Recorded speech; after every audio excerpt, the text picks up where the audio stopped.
Shalom manusia Allah yang perkasa. Mari persiapkan hati kita pada saat pagi hari ini. Kita akan memuji nama Tuhan, kita akan menyembah nama Tuhan. Bahkan terlebih kita akan menerima kebenaran firman Tuhan. Mari persiapkan hatimu Bapak Ibu Saudara yang dikasihi Tuhan. Terima kasih Bapa. Terima kasih Roh Kudus.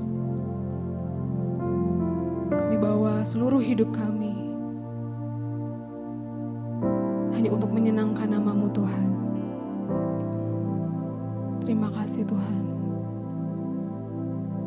Engkau yang memberkati ibadah pagi hari ini Tuhan. Terima kasih Roh Kudus. Engkau telah melawat semua umat-Mu. Engkau mencurahkan kuasa-Mu yang mulia Tuhan. Karena kami berdiri teguh di atas firman-Mu. Dengan segenap hati kami Tuhan, kami mau bernyanyi bagi-Mu Tuhan. Kami mau meninggikan nama-Mu Tuhan. Karena hidup kami adalah milik-Mu Tuhan Yesus. Terima kasih Tuhan Kau telah memberkati jemaat-Mu dimanapun mereka berada. Roh-Mu menyertai mereka Tuhan.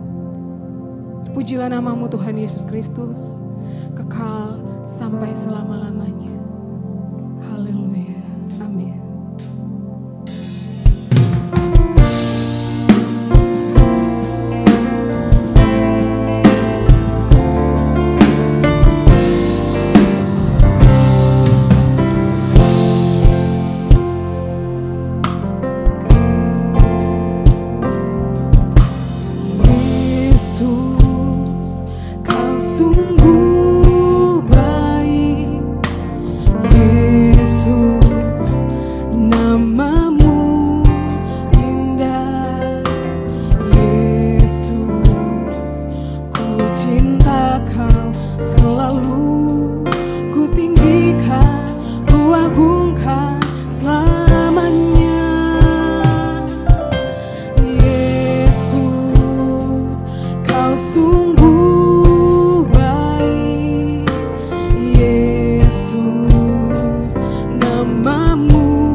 hati kami untuk Roh-Mu Tuhan. Terima kasih Yesus. Haleluya.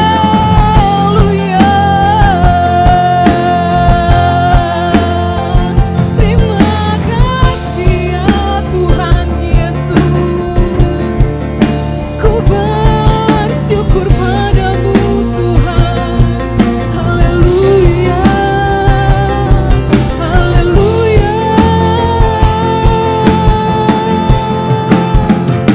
Tuhan, Engkau sungguh baik. Ara-laraya makasih, ara-laraya rabasyiri. Menyembahlah di dalam Roh-Nya yang hidup. Dia hadir bagi kita semua. Terima kasih Tuhan Yesus. Terima kasih Bapa yang baik. Satu hati menyembah-Mu. Sungguh ajaib perbuatan-Mu Tuhan Yesus.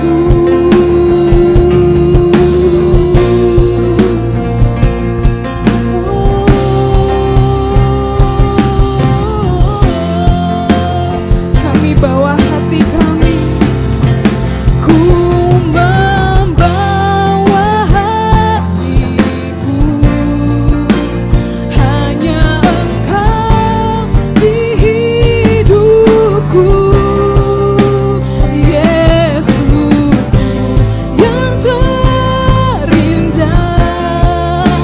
Selamanya ku menyembah-Mu, ku membawa hidupku.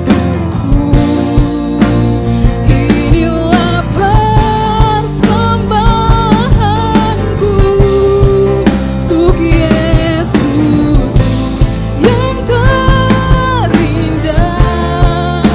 Selamanya ku menyembah-Mu,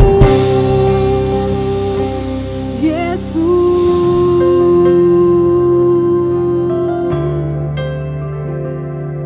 Terima kasih Tuhan. Terima kasih Bapa. Kami sungguh merasakan kehadiran-Mu Tuhan. Roh-Mu yang melawat setiap kami Bapa. Karena Engkau sungguh setia Tuhan. Engkau telah menyediakan yang telah kami perlukan Tuhan. Firman-Mu setia menjaga kami Tuhan. Terima kasih Bapa. Engkaulah sukacita kami Tuhan. Engkaulah kebenaran hidup kami Bapa. Engkau sungguh harta yang berharga Tuhan. Kami siap menerima firman-Mu Tuhan. Terima kasih Tuhan Yesus.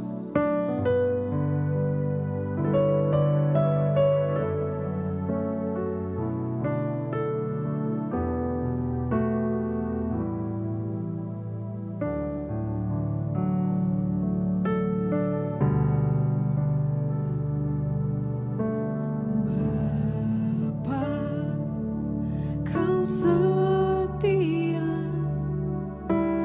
Bapa, Kau mulia. Tenanglah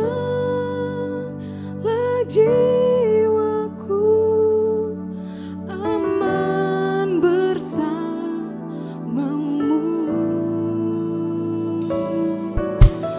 Lebih dari harta, Kaulah segalanya. Tenanglah jiwa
sama-sama kita nyanyikan. Bapa, kau setia, Bapa kau mulia. Terima kasih Tuhan. Tenanglah jiwaku, aman bersamamu.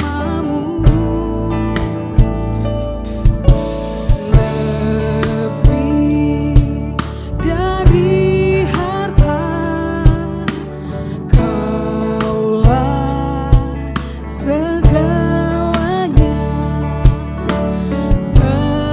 Tenanglah jiwaku dalam hadirat-Mu. Kau tunjukkan kasih setiamu, Kau menyediakan yang ku perlu. Kau setia, Kau mulia, dulu, sekarang, dan selamanya.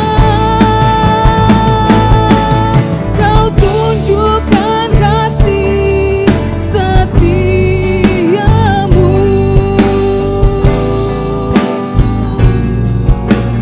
Terima kasih Tuhan. Kau setia, Kau mulia, dulu, sekarang, dan selamanya. Kau tunjukkan setiamu.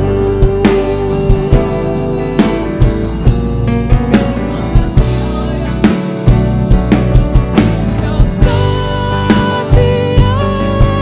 Kau mulia, Bapa kau setia. Kau setia, Kau mulia, Bapa kau setia. Kau setia, Kau mulia, Bapa kau setia.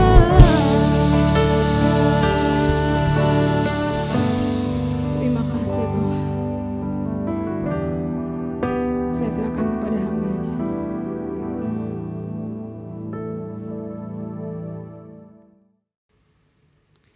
Shalom Bapak Ibu Saudara-saudaraku dikasih Tuhan. Shalom manusia yang perkasa, kita berjumpa kembali dalam ibadah bersama pada minggu hari ini.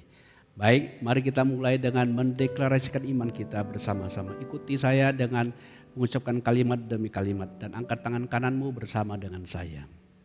Dalam nama Tuhan Yesus Kristus, saya percaya dan menerima Alkitab adalah firman Tuhan yang benar sepenuhnya. Apa yang Alkitab katakan, siapa saya di dalam Kristus, demikianlah saya. Alkitab berkata, saya adalah ciptaan baru. Sungguh saya adalah ciptaan baru. Alkitab berkata, saya adalah anak Allah. Sungguh saya adalah anak Allah. Alkitab berkata, segala perkara dapat kulakukan di dalam Kristus. Demikianlah saya. Apa yang Alkitab katakan milikku, sungguh adalah milikku. Alkitab berkata, saya adalah ahli waris Allah bersama Kristus. Sungguh saya adalah ahli waris Allah bersama Kristus. Amin. Mari kita bersatu dalam doa. Bapa yang terkasih, cerahi pikiran kami dengan firman dan Roh-Mu, supaya kebenaran-Mu sungguh membawa kami bertumbuh dalam anugerah-Mu, bertumbuh dalam keilahian di mana daripadamu kami berasal. Terima kasih Roh Kudus, Kau mencerahi setiap pribadi kami, mengurapi, memimpin hamba-Mu dalam menyampaikan kebenaran-Mu ini. Di dalam nama Tuhan Yesus Kristus yang hidup, kami sambut pelayanan-Mu, kami sambut firman-Mu, Roh Kudus yang mulia. Haleluya. Amin. Bapak Ibu saudaraku dikasih Tuhan, kita masih membahas topik yang beberapa minggu lalu saya sampaikan berkenaan dengan tema tidak dapat berbuat dosa atau tidak dapat berbuat dosa bagi sebagian orang yang belum bisa menerima sepenuhnya pernyataan firman itu. Baik Bapak Ibu saudaraku dikasih Tuhan, saya akan mengajak kita mengulang lagi beberapa ayat kebenaran menjadi basic, menjadi dasar pijakan kita untuk kita bahas, yaitu yang terambil di dalam 1 Yohanes 3 ayat yang ke-6, 9 dan 1 Yohanes 5 ayat 18. Email akan membacakan kita 3 ayat ini. 1 Yohanes 3 ayat 6, ayat 9 dan 1 Yohanes 5 ayat 18. Silakan Mel. Karena itu, setiap orang yang tetap berada di dalam Dia tidak berbuat dosa lagi. Setiap orang yang tetap berbuat dosa tidak melihat dan tidak mengenal Dia.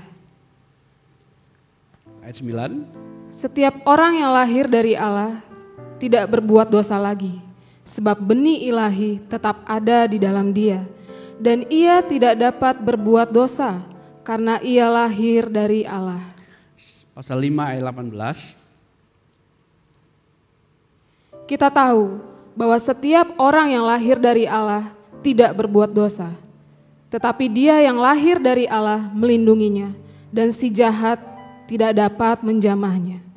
Bapak Ibu saudara-saudara kasih Tuhan, memahami benarnya pernyataan firman ini saya sudah kupas sebagian berdasarkan pandangan umum, logika pandangan umum, kemudian logika konteks perjanjian baru. Nah kali ini saudaraku dikasih Tuhan, kita juga akan memahami dari segi konteks betapa benarnya, betapa pentingnya kebenaran-kebenaran yang sampai dalam 3 ayat yang tadi kita bacakan tadi. Saudara-saudaraku dikasih Tuhan, saya katakan sekali lagi betapa pentingnya, betapa benarnya pernyataan-pernyataan dalam 1 Yohanes 3 ayat 6, 9 dan 1 Yohanes 5 ayat 18. Paling tidak untuk memahami ada 2 bagian penting yang akan saya bagikan kepada kita di sesi ini saudara-saudaraku dikasih Tuhan. Nah, memahami betapa pentingnya, betapa benarnya bahwa orang yang lahir dari Allah tidak dapat berbuat dosa, atau orang yang berada dalam Kristus dia tidak berbuat dosa lagi, akan dapat kita pahami ketika kita menyadari 2 hal penting. Yang pertama adalah tujuan utama, prinsip utama yang hendak disampaikan oleh Rasul Yohanes dalam suratnya. Lalu yang kedua adalah kita menyisir ayat per ayat sebelum pasal 3 ayat yang ke-9 dan 10 saudaraku dikasih Tuhan. Jadi ada 2 bagian akan kita fokus. Yang pertama adalah kita akan mempelajari, kita akan membahas tujuan atau prinsip utama penulisan surat 1 Yohanes ini. Saya mulai dengan yang pertama saudaraku dikasih Tuhan. Tujuan utama dari kebenaran yang disampaikan oleh Rasul Yohanes kepada kita, kepada pembacanya, kepada gereja adalah untuk menyadarkan dan membawa kita masuk kepada kesadaran akan persekutuan kita dengan Bapa dan dengan anaknya, Tuhan kita Yesus Kristus, yang kita peroleh melalui pendengaran, penerimaan berita Injil yang disampaikan kepada kita, yang tertulis di dalam 1 Yohanes 1 ayat 1 dan 3. Mari kita dengarkan pembacaan ayat ini. 1 Yohanes 1, 1 sampai 3. 1 Yohanes pasal 1 ayat 1 sampai ayat yang ketiga. Apa yang telah ada sejak semula, yang telah kami dengar, yang telah kami lihat dengan mata kami, yang telah kami saksikan dan yang telah kami raba dengan tangan kami tentang firman hidup. Itulah yang kami tuliskan kepada kamu. Hidup itu telah dinyatakan dan kami telah melihatnya, dan sekarang kami bersaksi dan memberitakan kepada kamu tentang hidup kekal yang ada bersama-sama dengan Bapa dan yang telah dinyatakan kepada kami. Apa yang kami lihat dan yang telah kami dengar itu kami beritakan kepada kamu juga, supaya kamu pun beroleh persekutuan dengan kami. Dan persekutuan kami adalah persekutuan dengan Bapa dan dengan anaknya, Yesus Kristus. Amin. Bapak Ibu saudara-saudaraku dikasih Tuhan, jadi sadari prinsip utama penulisan surat 1 Yohanes ini adalah untuk membawa kepada seluruh pembaca, pendengar dan penerima pemberitaan Injil yang diteruskan kepada kita, saudara-saudaraku dikasih Tuhan, agar kita memperoleh persekutuan dengan Bapa dan dengan Tuhan kita Yesus Kristus, tentu dalam Roh-Nya yang kudus. Nah, pertanyaannya adalah, saudara dikasih Tuhan, untuk bisa bersekutu dengan Tuhan yang kudus, bukankah kita harus bebas dari dosa? Untuk bisa bersekutu dengan Allah yang maha suci, yang maha kudus, artinya bukankah kita harus tidak memiliki dosa, saudara-saudaraku? Bukankah kita harus memiliki sebuah karakter, sebuah esensi dasar yang sama, yang benar, yang kudus adanya? Tentu jawabannya adalah iya, saudaraku dikasih Tuhan. Jadi benarnya pernyataan 3 ayat pendahuluan tadi kita bacakan kepada kita, saudaraku, bahwa kita yang ada di dalam Kristus, kita yang lahir dari Allah, tidak berbuat dosa lagi atau tidak dapat berdosa, adalah benar sepenuhnya. Karena untuk bersekutu dengan Bapa, dengan Yesus Kristus dalam Roh-Nya yang kudus, dibutuhkan sebuah kehidupan yang suci, yang tidak bercacat celah untuk bersekutu dengan Allah yang maha suci. Jadi para kekasih Kristus, dari tujuan utama ini kita menyadari bahwa betapa benarnya, betapa pentingnya esensi hakikat ketiadaan berdosa itu. Memiliki kebenaran dan tidak dapat berbuat dosa, betapa dipentingkan agar kita dapat bersekutu dengan Tuhan Allah yang maha suci, yang maha benar, yang maha kudus adanya. Tujuan yang kedua, saudara-saudara kasih, tujuan penting dari penulisan surat Yohanes ini, yang kedua adalah berkaitan, yang pertama adalah yang dimaksudkan dengan persekutuan tersebut adalah persekutuan dalam terang. Persekutuan dalam terang sebagaimana dinyatakan kepada kita di dalam 1 Yohanes pasal 1 ayat 5 dan 6. Kita akan mendengarkan pembacaan ulang, saudaraku, di ayat 5 dan 6. Dan inilah berita yang telah kami dengar dari Dia dan yang kami sampaikan kepada kamu. Allah adalah terang dan di dalam Dia sama sekali tidak ada kegelapan. Amin. Jika kita katakan bahwa kita beroleh persekutuan dengan Dia, namun kita hidup di dalam kegelapan, kita berdusta dan kita tidak melakukan kebenaran.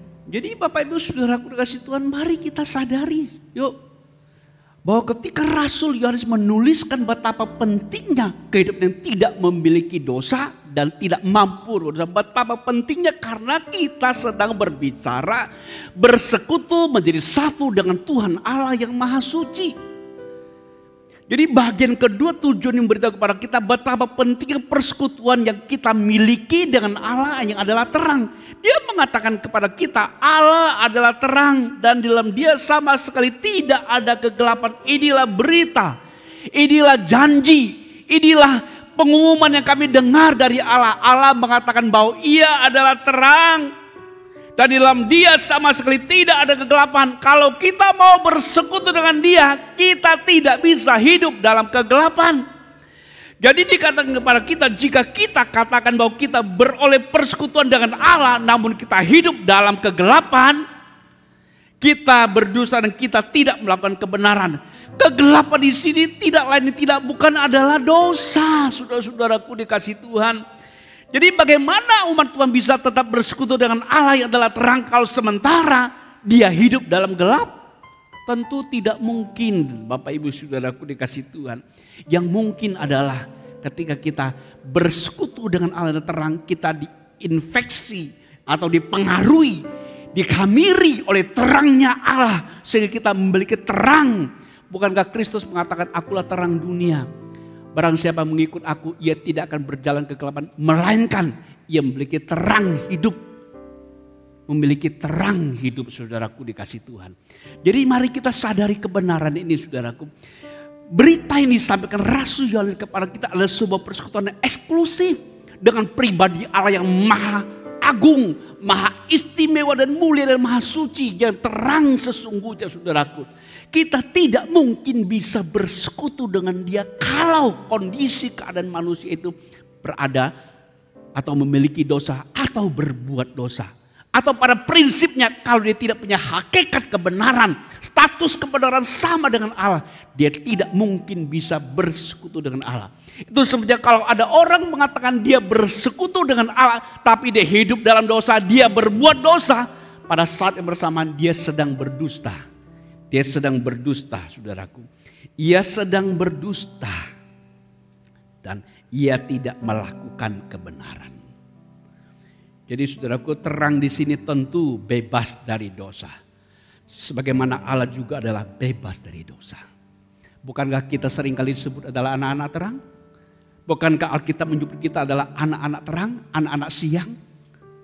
Disebut orang-orang kudusnya Tuhan. Karena perbuatan yang besar yang Allah perbuat bagi kita bukan karena kemampuan manusia. Tapi karena anugerah diberikan kepada kita. Kalau anak Tuhan tidak berhidup dalam terang kegelapan karena dia bukan saja tidak mampu. Tapi lebih dari itu dia tidak menghargai, tidak menggunakan anugerah itu untuk hidup dalam terang itu, saudaraku. Perlu dia pahami, saudaraku. Sama dengan minggu yang lalu saya sudah katakan. Kita tidak akan dikuasai lagi oleh dosa karena kita berada dalam kasih karunia. Kasih karunia anugerah membuat kita merdeka dari dosa. Membuat kita hidup dalam terang, saudara-saudara kasih Tuhan.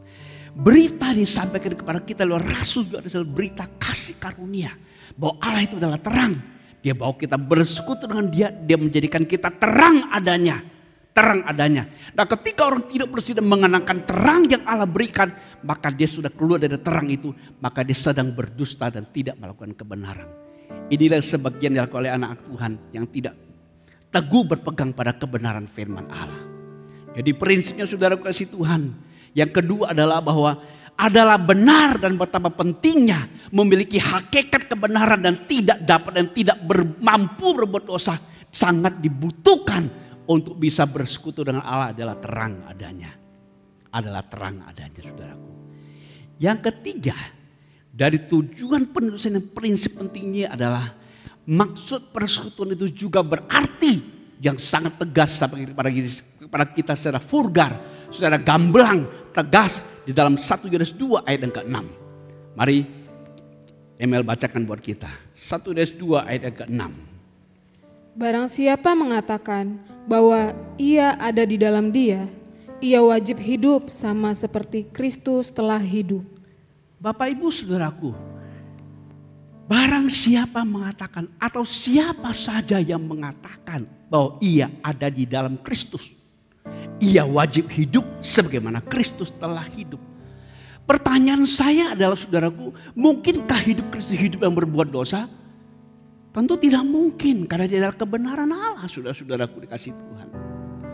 Jadi adalah sangat penting dan benar adanya betapa dibutuhkannya hakikat ketidakberdosaan dengan memiliki kebenaran Allah. Sehingga tidak berbuat dosa dan tidak mampu berbuat dosa lagi. Sehingga kita dengan demikian bisa hidup sebagaimana Kristus hidup. Tidak mungkin manusia itu bisa hidup seperti Kristus hidup kalau dia masih memiliki dosa dalam dirinya atau ketidakmampuan untuk tidak berbuat dosa. Dan buat dia harus berbuat dosa, tidak mungkin dia bisa hidup sama seperti Kristus hidup, saudara-saudaraku dikasih Tuhan. Sungguh, jadi ketika firman ini sampai kepada kita, tuntutan ini diwajibkan kepada kita untuk hidup sama seperti Kristus hidup, hanya bisa dan mungkin terjadi ketika kita memiliki hakikat natur ilahi yang membuat kita tidak lagi hidup dalam dosa atau tidak berbuat dosa sebagaimana Kristus memiliki hakikat itu, saudara-saudaraku dikasih Tuhan. Kalau tidak, maka ayat ini menjadi ayat yang tidak make sense. Tidak bisa dibenarkan. Tapi yang sesungguhnya dia benar adanya, saudara-saudaraku. Barang siapa mengatakan ia ada di dalam Kristus, ia wajib hidup sama seperti Kristus. Kenapa wajib? Karena Kristus sudah, kalau dia di dalam Kristus, dia disaluti oleh Kristus, dipenuhi oleh Kristus, dilahirkan dalam Kristus, dari Kristus dan oleh Kristus. Maka dia memiliki hakikat itu. Kalau dia tidak hidup, maka dia menyia-nyiakan sebagaimana Allah sudah anugerahkan kepadanya. Para kekasih Kristus, sungguh benar adanya dan betapa pentingnya memiliki hakikat natur ilahi yang membuat kita tidak dapat berdosa dan tidak mampu berbuat dosa dan tidak berbuat dosa lagi. Sebab kalau tidak demikian, maka adalah tidak mungkin kita bisa hidup sama seperti Kristus yang hidup, yang bebas dan tanpa dosa. Bapak Ibu perlu pahami di sini, Bapak Ibu. Janganlah mengerti bahwa ketika kita mengatakan tidak berbuat dosa seolah kita tidak pernah membuat orang tersandung. Tidak, saudaraku. Pahami dengan benar. Ketika kita hidup benar, ada orang yang tersandung bukan karena kita salah, saudaraku. Karena memang orang itu tidak menerima kebenaran yang kita miliki, dia menolak, akhirnya tersandung. Seperti Kristus Tuhan kita. Bukankah Tuhan Yesus pernah membuat orang Yahudi tersandung? Dan muridnya mengatakan, guru perkataanmu sudah membuat mereka tersandung. Tuhan Yesus mengatakan, biarkanlah mereka. Mereka orang buta menuntun orang buta. Apakah Tuhan Yesus berbuat dosa? Tentu tidak, saudara-saudaraku dikasih Tuhan. Yang benar itu bukan berarti selalu diterima benar oleh orang. Allah itu benar, tapi Allah selalu disalahpahami. Selalu dipersalahkan oleh manusia, saudaraku. Atau paling tidak ada sebagian manusia yang mempersalahkan Allah. Sekalipun Allah tidak mungkin salah, saudara-saudaraku dikasih Tuhan. Jadi janganlah merasa bahwa kita hidup benar maka semua orang pasti menerima kita. Tidak. Tidak, saudara-saudaraku.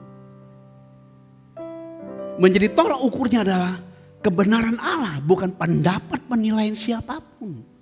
Kebenaran firman Allah yang kita miliki. Yang kita miliki, saudaraku. Jadi di poin ketiga ini tentang persekutuan dengan Allah. Yang adalah terang, kemudian persekutuan dengan Allah dengan terang diwujudkan dalam sebuah kalimat yang lebih jelas. Persekutuan dengan Kristus, tinggal dalam Kristus, harus hidup sama seperti Kristus hidup.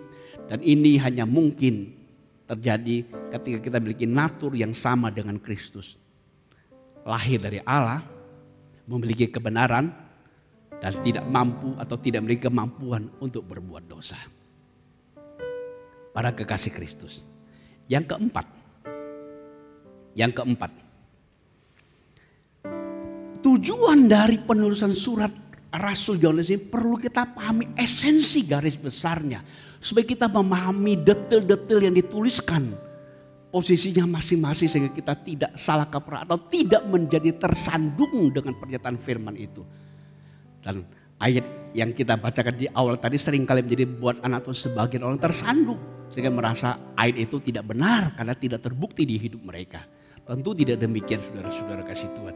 Yang keempat adalah kita yang sudah bertuhankan Yesus Kristus. Dia memberitahu kepada kita bahwa kita ini berasal dari Allah. Kita ini berasal dari Allah. Kita lahir dari Allah. Dan kita ada di dalam Dia. Jadi penulisan surat ini memberitahu kepada kita bahwa kita yang sungguh-sungguh sudah bertuhankan Yesus Kristus. Kita ini berasal dari Allah. Kita ini adalah lahir dari Allah.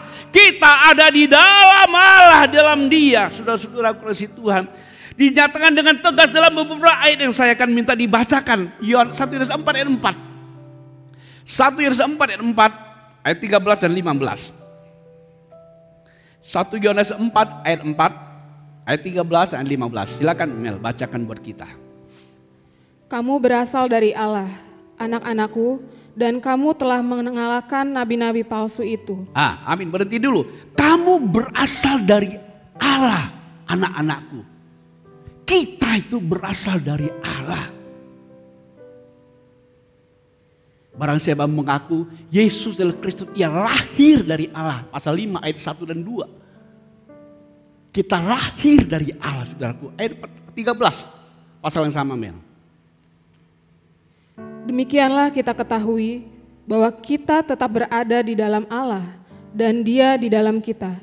Ia telah mengaruniakan kita mendapat bagian dalam rohnya. Ya, Dia berikan rohnya itu sebagai jaminan perskot DP. Sebagai pemilik atau mewarisi yang Allah berikan kepada kita. Roh itu membuat kita mampu mengaku Yesus adalah Tuhan. Membuat kita ada di dalam Dia. Dia ada di dalam kita. Ia ada di dalam kita. Jadi betapa tegasnya Rasul yang menuliskan kepada pembaca, kepada umat Tuhan, sadari yuk bahwa kita yang sudah bertuhan Kristus, kita berasal dari Allah. Kita lahir dari Allah. Dan kita ada di dalam Allah. Ayat 15. Barang siapa mengaku bahwa Yesus adalah anak Allah, Allah tetap berada di dalam dia dan dia di dalam Allah. Yesus adalah anak Allah. Kita mengaku, kita percaya Yesus adalah anak Allah. Kita ada dalam dia. Dia di dalam kita. Saudaraku dikasih Tuhan. Ini membuktikan sungguh-sungguh betapa benar dan pentingnya hakikat ketidakberdosaan atau tidak memiliki kemampuan untuk berbuat dosa, atau tepatnya memiliki hakikat kebenaran kodrat ilahi itu, saudara-saudaraku dikasih Tuhan. Sehingga dengan demikian kita betul-betul bisa tetap ada dalam dia. Kita betul-betul menyandang status berasal dari Allah dengan kemampuan yang Allah anugerahkan kepada kita. Bahkan lebih tegas lagi dia menggunakan satu kata yang penting, bahwa kita memiliki hidup kekal. Hidup kekal. Hidup kekal. 1 Yohanes 5, 12 dan 13. Barang siapa memiliki anak, ia memiliki hidup. Barang siapa tidak memiliki anak, ia tidak memiliki hidup. Semuanya itu kutuliskan kepada kamu, supaya kamu yang percaya kepada nama anak Allah tahu bahwa kamu memiliki hidup yang kekal. Bapak ibu saudaraku dikasih Tuhan. Jadi hidup kekal itu bukan sebarang hidup. Itu hidup ilahi. Zoe, the life of God. Memiliki quality of life yang begitu suci dan kudus mulia. Dan itu kita peroleh bukan dari hasil perjuangan kita. Bukan. Tapi itu karena anugerah yang kita peroleh melalui kepercayaan iman kita mendengar berita Injil. Kita dilahirkan dari Allah. Kita memiliki anak, memiliki hidup. Dituliskan kepada kita supaya kita tahu bahwa kita yang percaya kepada nama anak Allah, bahwa kita memiliki hidup yang kekal. Bapak ibu saudara-saudaraku dikasih Tuhan, setelah kita memahami tujuan prinsip umum penulisan surat ini, kita sungguh bisa menarik sebuah kesimpulan betapa benarnya, betapa pentingnya hakikat kuadrat ilahi yang kita miliki membuat kita tidak dapat berbuat dosa lagi. Baiklah supaya kita lebih memahami lebih dalam. Sekarang kita masuk kepada poin yang kedua. Bagian yang kedua Bapak Ibu Saudaraku dikasih, yaitu kita melihat secara analisa konteks keseluruhan pasal atau paling tidak 8 ayat sebelum ayat 9 dan 10 dari 1 Yohanes 3 ayat yang ke-1 sampai ayat yang ke-8 saudara-saudara kasih Tuhan. Baik, saya akan mulai dengan yang pertama saudara kasih Tuhan. Yang pertama, mari Imel bacakan pasal 3 ayat 1 mulai dengan ayat pertama. Lihatlah betapa besarnya kasih yang dikaruniakan Bapa kepada kita, sehingga kita disebut anak-anak Allah. Dan memang kita adalah anak-anak Allah. Karena itu dunia tidak mengenal kita, sebab dunia tidak mengenal Dia. Bapak ibu saudara-saudara kasih Tuhan, jadi pasal 3 dari ayat pertama sudah mengumumkan, menyatakan kepada kita bahwa tentang keberadaan kita, bahwa kita adalah anak-anak Allah sekarang. Lihatlah betapa besar kasih Allah kepada kita sehingga kita disebut anak-anak Allah. Tidak saja disebut tapi dikualitaskan dengan dilahirkan dari Allah, saudara-saudaraku dikasih Tuhan. Jadi tujuan pasal ini saudara, dari awal pasal ini sudah beritahu kepada kita supaya kita sadar tentang keberadaan kita yang adalah anak-anak Allah sekarang. Anak-anak Allah sekarang, saudaraku dikasih Tuhan. Ayat ketiga. Ya. Setiap orang yang menaruh pengharapan itu kepadanya, menyucikan dirinya sama seperti Dia yang adalah suci. Jadi saudaraku, ayat 3 mengatakan keanak-Allahan kita memiliki hubungan dan keterkaitan langsung dengan Kristus yang bebas dari dosa. Pada waktu Dia menyatakan diri, kita pun akan ikut dinyatakan bersama-sama dengan Dia. Kenapa? Karena kita ada di dalam Dia. Sehingga kita murni dan terpisah dari dosa, terdedikasi kepada Allah. Jadi itu mengatakan sehingga orang menaruh penghadapan itu kepada kedatangan Kristus, mencucikan dirinya, memurnikan dirinya, tidak mau terkamiri, tidak mau terkotori oleh dunia ini. Dia menjaga status keanak-Allahan yang diperoleh, hidup dalam kebenaran firman Allah itu sendiri. Ia memurnikan dirinya. Membuat dirinya sungguh-sungguh terdedikasi, terabdikan kepada Allah. Dikuduskan itu arti esensinya. Terpisah dari dunia, dimiliki, diabdikan kepada Allah, kepada Tuhan, saudara-saudaraku. Jadi esensi ini sangat cocok, sangat tepat ketika dia mengatakan semua orang yang lahir dari Allah tidak dapat berbuat dosa lagi. Karena itu esensi kita sungguh terkaitan langsung, terhubung langsung dengan Kristus itu sendiri. Ayat yang keempat. Setiap orang yang berbuat dosa melanggar juga hukum Allah, sebab dosa ialah pelanggaran hukum Allah. Saudaraku dikasih Tuhan, di sini Rasul Yohanes memberitahu kepada kita apa itu definisi dosa. Cuma di sini saudaraku, di dalam terjemahan kita yang kita miliki mengatakan kepada kita saudara, bahwa coba dibaca ulang Mil tadi ayat 4. Setiap orang yang berbuat dosa melanggar juga hukum Allah. Setiap orang yang berbuat dosa melanggar juga hukum Allah. Jadi di sini disebut dengan dosa, itu disebut sebagai, yang disebut dosa adalah pelanggaran terhadap hukum Allah. Secara terjemahan kita miliki saudaraku.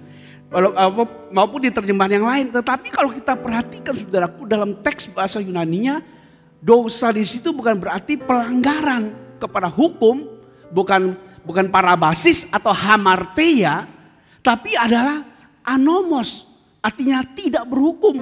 Jadi saudaraku, ada sebagian penterjemah kita mengatakan dosa itu adalah lawlessness, ketiadaan hukum. Dosa itu adalah ketiadaan hukum, saudara-saudaraku dikasih Tuhan. Dosa itu utamanya bukan saja melanggar kepada hukum, tapi utamanya adalah dosa itu adalah lawlessness, ketiadaan hukum. Apa maksudnya di sini? Bagaimana kita memahami definisi dosa yang Rasul yang disebutkan kepada kita? Setiap orang berbuat dosa adalah ketiadaan hukum, sebab dosa adalah ketiadaan hukum. Ketiadaan hukum. Tidak hanya sekedar bicara melanggar hukum. Tidak seperti hamarteia, luncas atau parabasis, melanggar. Bukan kata itu yang digunakan, tapi adalah anomos, tidak berhukum. Tidak berhukum. Apa maksudnya saudaraku dikasih Tuhan? Rasul harus memberikan definisi tentang dosa ini kepada kita. Ada maksudnya saudaraku dikasih Tuhan. Jadi definisi dosa itu adalah saudaraku ketiadaan hukum. Maksudnya apa? Tidak berada dalam keterikatan utuh kepada Tuhan. Tidak berada dalam sistemnya Tuhan. Hukum itu adalah sistem saudaraku dikasih Tuhan. Ketika manusia yang sumber keberasalannya tidak berasal dari dirinya, maka dia harus terikat kepada sumber di mana dia berasal. Ketika dia hendak bebas dari sumbernya, maka dia sudah ketiada, tidak memiliki hukum atau sistem. Sejak itulah dia berbuat dosa. Dia akan menuju kepada kebinasaan sebab dia bergantung kepada sumbernya itu. Saudaraku dikasih Tuhan. Jadi dosa di sini adalah ketiadaan hukum, maksudnya adalah tidak berada dalam keterikatan penuh kepada Tuhan sumber hidupnya. Hukum atau tepatnya adalah sistem ini adalah hukum iman. Bukankah sudah saya jelaskan di minggu yang lalu atau pertemuan yang lalu saudaraku, salah satu definisi dosa yang Rasul Paulus kemukakan kepada kita adalah segala sesuatu yang tidak berdasarkan iman adalah dosa. Iman itu berdasarkan firman, datang dari firman. Jadi saudara, firman itu adalah hukum kalau kita baca dalam Roma pasal 3 ayat 17, ayat 27. Coba Mil bacakan ayat itu. Roma pasal 3. Kalau tidak salah di ayat 27. Jika demikian, apakah dasarnya untuk bermegah? Ya. Tidak ada. Berdasarkan apa? Berdasarkan perbuatan? Tidak, melainkan berdasarkan iman. Saudara kalau perhatikan dalam bahasa Yunani, bahasa Inggris adalah the law of faith. Hukum iman. Iman itu adalah hukum sistem, saudara-saudaraku dikasih Tuhan. Sistem. Jadi iman itu adalah sistem, saudaraku. Jadi orang itu disebut berdosa ketika dia tidak lagi mau terikat kepada Allah sumber hidupnya. Mau berdiri sendiri. Mau berdiri sendiri, saudaraku. Dosa di sini adalah ketiadaan hukum, ketidakketerikatan kepada Tuhan, sumber hidupnya, sumber kebenarannya, saudaraku dikasih Tuhan. Jadi ketika orang mempercayai kepada Allah, dia memiliki keterikatan dengan hukum kepada sistem Allah. Itu sebabnya orang beriman adalah orang yang tidak berbuat dosa.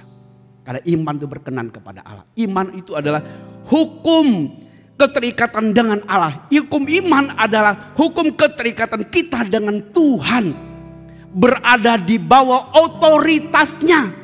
Kalau kita orang beriman kepada Allah, artinya kita sedang tunduk di bawah otoritas Allah. Karena iman itu dibangun berdasarkan firman Tuhan. Di saat inilah kita tidak berbuat dosa, tidak berdosa. Hanya dalam konteks ini pengertian dosa yang paling kuat yang perlu kita pahami, saudaraku dikasih Tuhan. Jadi dosa itu tidak hanya semata-mata melanggar hukum, tapi tidak memiliki hukum.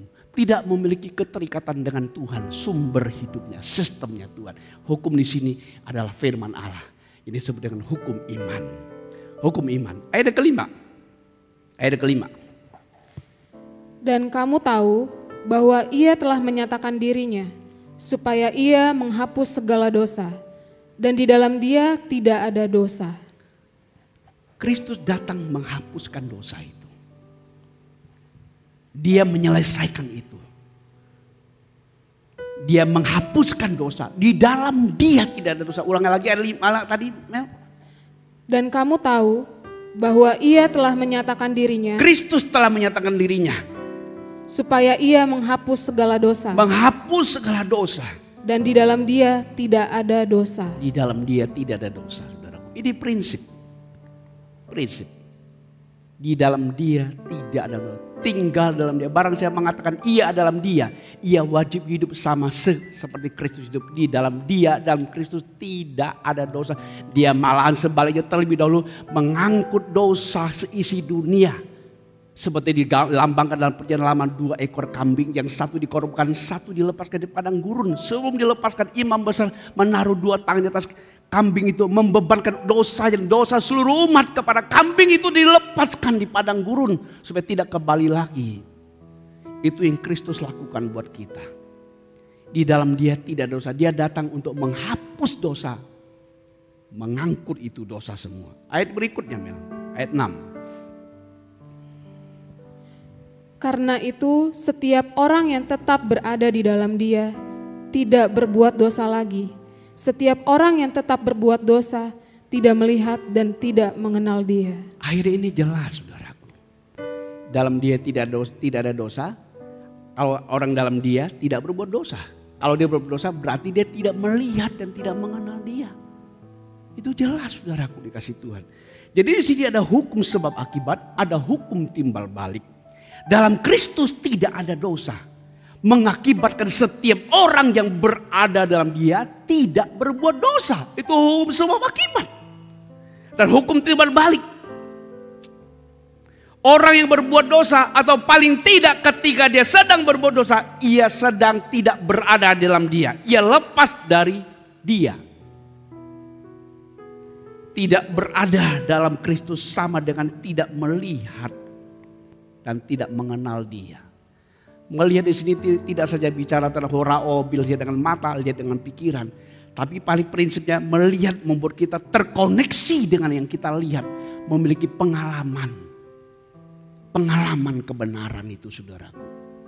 Jadi kalau orang mengatakan dia dalam dia, ia berbuat dosa, dia tidak mengenal dia. Dia tidak memiliki koneksi yang sesungguhnya dengan dia. Tidak mengenal, tidak ginosko, mengenal dengan intim dalam keterkaitan langsung dengan pribadi itu. Para kekasih Kristus. Jadi ketika orang berbuat dosa, terjadi kenapa? Karena ia tidak ada di dalam dia. Tidak ada dalam dia, tidak ada di dalam Kristus, saudara-saudaraku dikasih Tuhan. Tidak ada dalam Kristus. Jadi kalau orang berbuat dosa, saudaraku secara present, maka oleh karena kenapa? Dia tidak tinggal dalam dia. Bersamaan tidak tinggal, maka membuat dia berbuat dosa. Itu sudah dalam tenses bahasa Yunani. Menggunakan participle. Partisipal artinya sebuah kegiatan yang dilakukan bersamaan dengan kata kerja utama. Kata kerja utama dia berbuat dosa bersamaan dengan waktu yang sama dia tidak sedang tinggal dalam Kristus. Jadi prinsipnya berbuat dosa itu karena tidak tinggal dalam Kristus. Tidak tinggal dalam Kristus artinya tidak lahir, tidak terima kelahiran dari Kristus. Para kekasih Kristus, tidak berada dalam Kristus sama dengan tidak mengenal dan tidak melihat Dia. Maksudnya tidak memiliki firman-Nya, tidak bersekutu bersatu dengan Dia, tinggal dalam Kristus. Tinggal itu artinya kalau tinggal dalam rumah kita tahu. Kalau tinggal dalam Kristus, tinggal dalam firman-Nya. Pegang teguh apa yang Dia katakan. Pikirkan yang sama yang Dia katakan. Miliki pikiran sama, hati yang sama dengan Dia katakan. Tinggal dalam Dia, dalam firman-Nya. Firman-Nya tinggal dalam diri kita. Para kekasih Kristus. Ayat berikutnya. Ayat yang ke-7. Anak-anakku, janganlah membiarkan seorang pun menyesatkan kamu. Jangan biarkan seorang pun menyesatkan kamu. Menyesatkan dari apa? Dari kebenaran prinsip ini. Di dalam Dia tidak ada dosa. Anak Allah yang ada dalam Dia tidak berbuat dosa. Sama seperti Dia tidak berbuat dosa. Terus. Barang siapa yang berbuat kebenaran adalah benar. Sama seperti Kristus adalah benar. Jadi saudaraku, jangan mau disesatkan, jangan mau diselewengkan dari kebenaran. Yaitu tentang status, tentang hakikat, keberadaan dan keberasaan kita dari Allah. Jangan mau diselewengkan oleh siapapun yang mengatakan kamu itu manusia biasa. Kamu itu manusia berdosa. Status kita sudah berubah saudaraku. Orang berdosa pasti berbuat dosa. Hanya orang tidak berdosalah yang tidak berbuat dosa. Yaitu orang benar yang tidak berbuat dosa. Para kekasih Kristus, jangan mau disesatkan. Jangan mau diselewengkan dari kebenaran. Yaitu tentang status, tentang hakikat keberadaan dan keberasalan kita dari Allah. Dari kebenaran. Sehingga kita menghasilkan perbuatan-perbuatan kebenaran. Saudara-saudaraku dikasih Tuhan. Tepat sama dengan Kristus. Berbuat benar atau perbuatan benar lebih tinggi daripada tidak berbuat dosa. Jangan mau disesatkan. Orang benar pasti berbuat benar. Tidak mungkin orang tidak benar bisa hidup benar. Benar menurut Tuhan tentunya, bukan menurut manusia horizontal. Bapak ibu saudaraku dikasih Tuhan. Jangan biarkan seorang pun menyesatkan engkau. Mengapa ada sebagian Tuhan tidak bisa memasuki kebenaran firman ini? Karena mereka masih terima status bahwa dia orang berdosa. Status kita sudah berubah saudaraku. Kita orang sudah dibenar memiliki hidup. Kita dilahirkan tidak sekedar sebuah sebutan. Tapi dari perubahan esensi. Perubahan esensi dari Allah. Ayat selanjutnya Mel, 8. Barang siapa yang tetap berbuat dosa berasal dari iblis. Sebab iblis berbuat dosa dari mulanya. Untuk inilah anak Allah menyatakan dirinya, yaitu supaya ia membinasakan perbuatan-perbuatan iblis itu. Saudaraku dikasih Tuhan, dosa itu berkaitan langsung dengan iblis.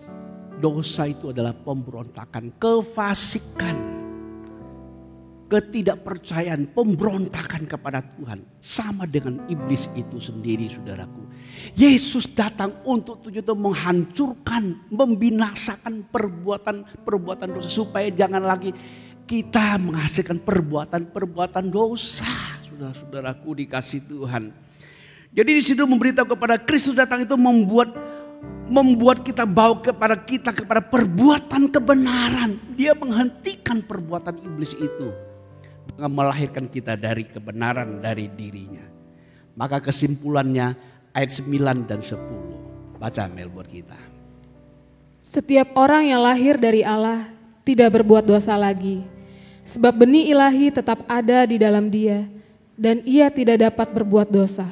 Karena ia lahir dari Allah. Inilah tandanya anak-anak Allah dan anak-anak iblis. Setiap orang yang tidak berbuat kebenaran tidak berasal dari Allah. Demikian juga barang siapa yang tidak mengasihi saudaranya. Jadi saudaraku dikasih Tuhan ayat 9, 10 adalah kesimpulan dari ayat 1 sampai 8. Dia menghasilkan sebuah hukum atau sebuah sistem lahir dari Allah, sama dengan memiliki karakter Allah, yaitu kebenaran Allah yang bebas dan tidak ada kaitan dengan dosa. Tidak dapat dan tidak memiliki kemampuan untuk berbuat dosa. Para kekasih Kristus, sadarilah kebenaran ini. Jadi untuk itu saya simpulkan beberapa hal dari pembahasan kita yang sudah berturut-turut 3 kali ini, saudaraku. Paling tidak ada 3 kesimpulan perlu kita dapatin. Yang pertama adalah dari analisa logika secara umum dan analisa konteks PB Perjanjian Baru serta konteks dekat 1 Yohanes maupun pasal 3 seluruh kitab, terbukti dengan kuat, dengan sangat kuat bahwa adalah benar sepenuhnya setiap orang yang lahir dari Allah, yang berasal dari Allah, yang adalah anak-anak Allah, yang memiliki karakter kuadrat ilahi, yang ada di dalam Kristus dan mengenakan Kristus, tidak berbuat dosa lagi. Bahkan lebih dari itu, saudaraku, kita menghasilkan perbuatan-perbuatan kebenaran. Kita mengasihi orang-orang lain sebagaimana Allah mengasihi. Para kekasih Kristus. Lalu yang kedua, kesimpulan kedua. Adanya umat Tuhan yang masih berbuat dosa atau pernah jatuh dalam dosa dan berulang, tidak bisa meniadakan kebenaran firman yang mengatakan setiap orang yang lahir dari Allah tidak dapat berbuat dosa. Namun dalam kondisi ini yang harus kita ketahui adalah bahwa hal itu terjadi karena kurang pengetahuan. Tidak tahu firman Tuhan dengan tepat, tidak mengakui, tidak menerima, yang pada akhirnya tidak percaya apa yang Alkitab katakan bahwa dia berasal dari Allah, memiliki kuadrat ilahi. Jadi penyimpangan umat Tuhan dari firman Allah terjadi bukan karena kesalahan firman itu, tapi karena ketidakmengertian, ketidakpenerimaan, ketidakpercayaan kepada firman Allah itu sendiri. Dan yang terakhir, saudaraku dikasih Tuhan, satu prinsip penting yang perlu saya tandaskan kepada kita. Sebab saya tidak sedang menyampaikan ide, pemahaman, pikiran sendiri. Sebagaimana saya terima pikiran firman Allah jadi pikiran saya. Firman Allah adalah kebenaran Allah. Saya katakan sekali lagi, bukan pikiran manusia yang saya sampaikan, adalah pikiran firman Allah yang benar adanya. Alkitab mengatakan barang siapa berasal dari Allah, ia mendengarkan dan menerima apa yang berasal dari Allah. 1 Yohanes 4 ayat 6 Rasul Yohanes mengatakan kepada kita, saudaraku. 1 Yohanes 4 ayat 6, saudaraku. Kami berasal dari Allah. Barang siapa mengenal Allah, ia mendengarkan kami. Barang siapa tidak berasal dari Allah, ia tidak mendengarkan kami. Jadi artinya kalau ada orang tidak menerima kebenaran yang Rasul Yohanes sampaikan, ia tidak berasal dari Allah. Itu sebenarnya dia tidak menerima apa yang Allah sampaikan. Demikian juga hal yang sama disampaikan oleh Tuhan kita Yesus Kristus. Rasul Yohanes sudah menuliskan dalam Injil Yohanes pasal 8 ayat 47. Injil Yohanes 8 ayat 47. Mari bacakan bagian ini buat kita. Yohanes 8 dan 47, Tuhan Yesus mengatakan hal yang sama. Yohanes 8 ayat 47. Barang siapa berasal dari Allah, ia mendengarkan firman Allah. Itulah sebabnya kamu tidak mendengarkannya, karena kamu tidak berasal dari Allah. Tuhan Yesus ngomong sama orang Yahudi yang menolak pernyataannya. Kalau ada orang yang tidak bisa menerima apa yang firman Tuhan sampaikan dalam kitab suci, yang kita miliki suci dalam Injil, yang kita miliki seperti Injil Kristus, Perjanjian Baru ini, saudaraku, ia tidak berasal dari Allah, atau paling tidak dia masih manusia jiwani yang dipengaruhi oleh dunia ini. Seperti Rasul Paulus sudah katakan kepada kita sebagai ayat penutup kita di sesi kesimpulan terakhir ini, saudaraku, di 1 Korintus 2 ayat 14, saya ulangi lagi, 1 Korintus pasal 2 ayat 14.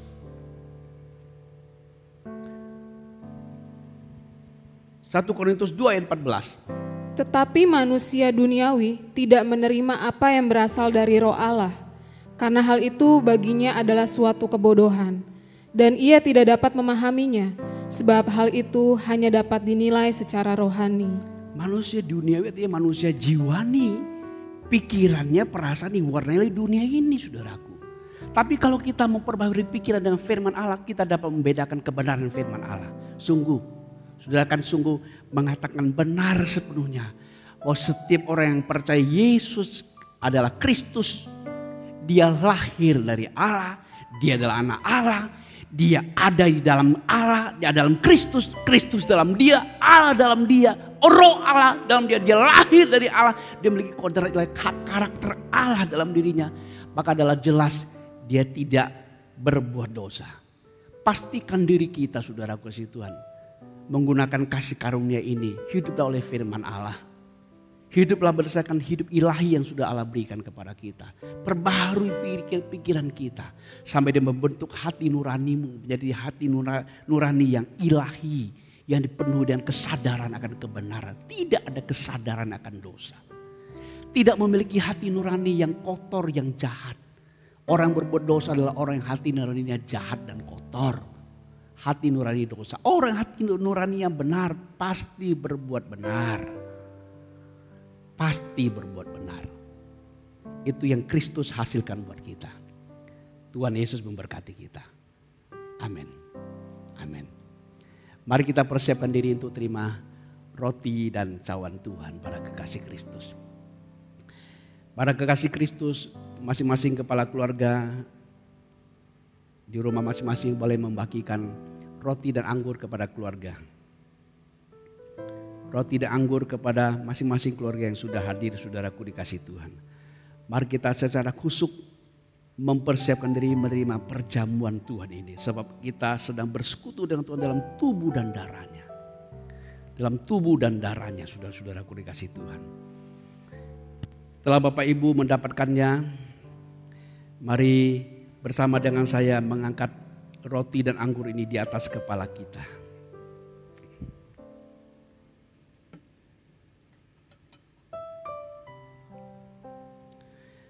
Bapa di surga, di tangan kami masing-masing ada roti dan anggur yang menunjuk kepada tubuh dan darah Kristus yang terpecahkan, yang tertumpahkan karena kami dan untuk kami.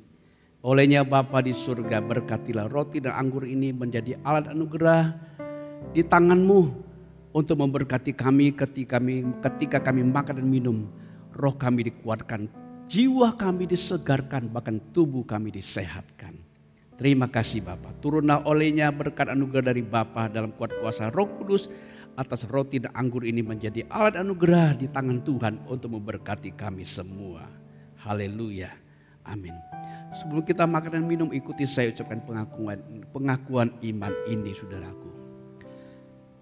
Aku percaya tubuh Yesus telah dipecah-pecahkan. Darah Yesus telah ditumpahkan untuk penebusan, pengampunan dosa-dosa saya. Saya percaya oleh korban Yesus, manusia lama saya telah turut disalibkan. Kuasa dosa telah dihancurkan. Saya percaya oleh korban Yesus aku menerima hidup kekal. Kodrat ilahi, hidup ilahi untuk hidup sama seperti Kristus hidup. Terima kasih Bapa.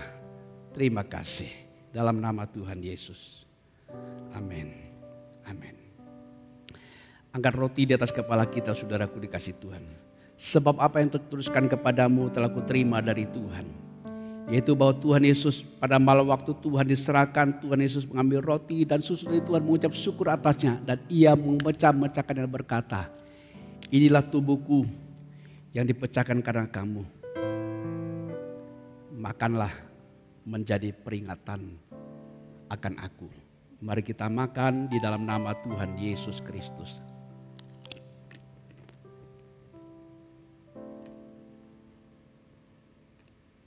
Angkat cawan di atas kepala kita, saudaraku dikasih Tuhan. Demikian juga Tuhan Yesus mengambil cawan sesudah makan lalu berkata, cawan ini adalah perjanjian baru yang dimeteraikan oleh darahku.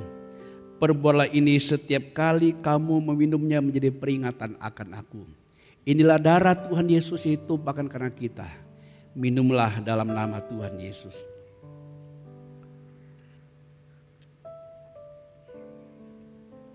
Mari kita bersyukur kepadanya saudaraku. Terima kasih Bapa. Terima kasih. Terima kasih Tuhan. Terima kasih buat anugerah-Mu. Terima kasih Bapa buat karya-Mu yang ajaib, menghentikan dosa dalam kami, menghasilkan kehidupan kebenaran yang mengalahkan dosa, menghasilkan kebenaran, perbuatan kebenaran. Terpuji nama-Mu.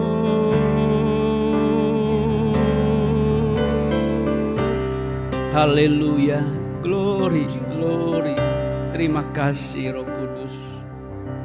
Terima kasih, terima kasih. Sekarang Tuhan, ulurkan tangan-Mu, teguhkan berkat-Mu atas umat-Mu. Para kekasih Kristus, arahkan hati dan pikiran-Mu dan terimalah berkat Tuhan. Turunlah berkat yang limpah dari Bapa kita di surga, anugerah Tuhan kita Yesus Kristus dan persekutuan dengan Roh Kudus ke atas kita semua. Sungguh rohmu dikuatkan, jiwamu disegarkan, tubuhmu disehatkan. Amin. Sungguh Tuhan memberkati rumah tanggamu, memberkati pekerjaanmu, memberkati Amin. studimu. Amin. Kemanapun kau melangkah, engkau adalah saksi Kristus yang bangkit. Amin. Yang telah mengalahkan dosa. Hidup dalam kebenaran, oleh kebenaran yang berasal dari kebenaran. Amin. Saya nyatakan berkat misah ke atas kita semua di dalam nama Tuhan Yesus Kristus yang hidup. Haleluya. Amin. Amin. Amin. Para kekasih Kristus, pegang teguh firman Allah. Jangan mau digeser. Jangan mau diombang-ambingkan. Sebab firman ini adalah firman kehidupan. Firman yang membawa kita kepada perubahan hidup yang sesungguhnya. You pasti mengalami kemuliaan kepada kemuliaan. Sampai kesempurnaan itu tiba. Tuhan Yesus memberkati, sampai ketemu di minggu yang akan datang.